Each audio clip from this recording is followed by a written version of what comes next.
the movement of bodies. It's basically a set of sticks worn on the body that produce this kind of look, as he uses a kind of chronophotographic technique for recording the movement of the body in time. I became really fascinated with the look of this and with stick figures in general. And a few years ago, I discovered in the computer science literature a technique called the medial axis transform, also known as skeletonization. And the idea of skeletonization is to basically take a silhouette of a person or a shape or any other kind of object you might care about and produce from it a skeleton. I had the idea of actually deriving these skeletons in real time, and from them basically producing an interactive installation that would allow people to experience these skeletons themselves.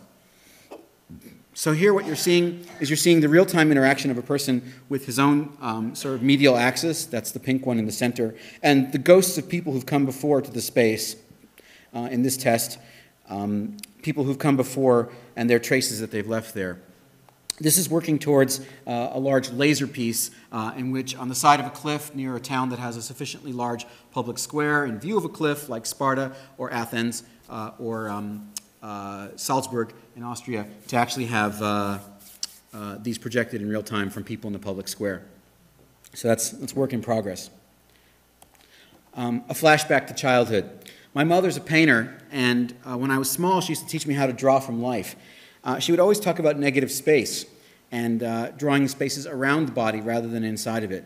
This can be a difficult concept for a 6-year-old, and nowadays we have this helpful gang sign which makes the concept much clearer, I think. But this was something that I really wanted to understand better for a long time. And this abiding interest in negative space stayed with me to the construction of this project, the interstitial fragment processor, which basically interprets images of video of people to find the negative spaces in, around, among, and between their bodies and allow people to see these in new physicalized ways.